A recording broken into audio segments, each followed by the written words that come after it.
मित्रांनो, मनमाड ते इंदूर रेल्वे मार्गाचा कामाच्या बैलगाड्याचं चाक पुन्हा खड्ड्यात पडलंय। हो, मी असं का म्हणतोय तर नुकतंच कुठेतरी मनमाड इंदूर रेल्वे मार्गाचं काम सुरू झालं होतं, परंतु आता मालेगाव आणि धुळ्यातील शेतकऱ्यांचा या इंदूर रेल्वे मार्गाच्या जमीन संपादनास विरोध होत आहे। तर हा विरोध का होतोय, त्यानंतर जे शेतकरी मित्र विरोध करत आहेत तर स्वतः महाराष्ट्र राज्याचे शिक्षण मंत्री नामदार दादाजी भुसे यांनी बैठक केली। तर या बैठकीमधून काय निष्कर्ष निघाला का याची सविस्तर माहिती आपण या व्हिडिओच्या माध्यमातून जाणून घेणार आहोत। जरी चॅनलवर नवीन असाल तर चॅनल नक्की सबस्क्राइब करा। आपण अशाच महत्त्वपूर्ण अपडेट्स आपल्या चॅनलवर आणत असतो। मित्रांनो तुम्हाला माहिती की अनेक वर्षापासून प्रतीक्षेत असलेला मनमाड इंदूर रेल्वे मार्गाचा प्रश्न आता भूसंपादनाच्या कात्रीत अटकला आहे।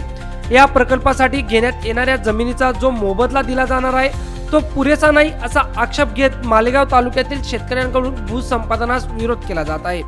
या पार्श्वभूमीवर बाधित शेतकरी आणि संबंधित अधिकाऱ्यांचे शिक्षण मंत्री दादा मात्र कोणताही तोडगा न निघाल्याने ही बैठक निष्फळ ठरली। तब्बल 2.5 तास चाललेल्या या चर्चेत शेतकऱ्यांनी आपल्या समस्या पाडा वाचत आक्रमक भूमिका घेतली होती। केंद्र सरकारने या रेल्वे मार्गाला मंजुरी दिल्यानंतर नाशिक आणि धुळे जिल्ह्यातील जमीन संपादनाची प्रक्रिया गतिमान झाली आहे। मालेगाव तालुक्यातील 15 गावांमधील शेतजमीन या प्रकल्पासाठी संपादित केली जाणार आहे। मात्र प्रशासनाकडून दिला जाणारा मोबदला अत्यंत कमी असल्याचा आरोप शेतकऱ्यांनी केला आहे। 2008च्या जुन्या नोटिफिकेशन ऐवजी 2013च्या भूसंपादन कायद्यानुसार बाजारभावाच्या चौपट मोबदला मिळावा अशी प्रमुख मागणी शेतकऱ्यांनी बैठकीत लावून धरली। या बैठकीत शेतकऱ्यांकडून मागण्यांचा अक्षरशः पाऊस पडला। प्रत्येक बाधित कुटुंबातील एका सदस्याला शासकीय नोकरी द्यावी, औद्योगिक वसाहत असलेल्या सायने गावातील भूसंपादन करताना प्रति हेक्टरी 2 कोटी रुपये किंवा मालेगाव शहराप्रमाणे दर आकारणी करावी। त्यानंतर शेतांमधील पाण्याचा निचरा होण्यासाठी ठराविक अंतरावर पूल आणि पाईपलाईन व्यवस्था करावी। पुरेसा मोबदला मिळावा यासाठी रास्ता रोको आंदोलन करण्याचा शेतकऱ्यांवर जे गुन्हे दाखल झाले आहेत ते मागे घ्यावेत।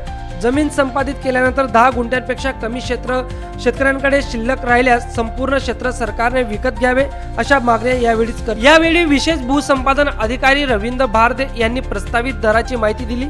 तर नॅशनल हायवेसाठी चौरस मीटरनुसार दर दिले जातात, मग रेल्वे प्रशासन का देत नाही असा सवाल शेतकऱ्यांनी याप्रसंगी उपस्थित केला। बैठकीत मंत्री दादा भुसे यांनी मध्यस्थी करण्याचा प्रयत्न केला।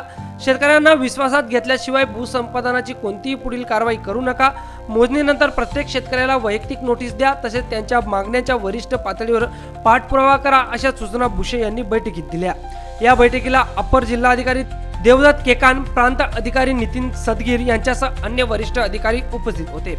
आता सरकार शेतकऱ्यांच्या या मागण्यांवर काय निर्णय घेतं आणि त्यावर शेतकऱ्यांचे समाधान होते का यावर या महत्त्वाकांक्षी रेल्वे मित्रांनो पुन्हा या प्रकल्पाची गती तर ती मंद झालेली असून जोपर्यंत भूसंपादनाचा मार्ग हा मोकळा होत नाही तोपर्यंत कोणत्याही प्रकारची प्रोग्रेस आपल्याला मनमाड ते इंदूर रेल्वे मार्गाबाबत दिसणार नाही। त्यामुळे येणाऱ्या काळात काय याच्यावर महत्त्वपूर्ण अपडेट येते आपण ते पाहणारच आहोत। त्यासाठी चॅनल नक्की सबस्क्राइब करा, व्हिडिओ आवडला व्हिडिओला लाईक करा आणि हा व्हिडिओ जास्तीत जास्त तुमच्या मित्रपरिवारामध्ये नक्की शेअर करा।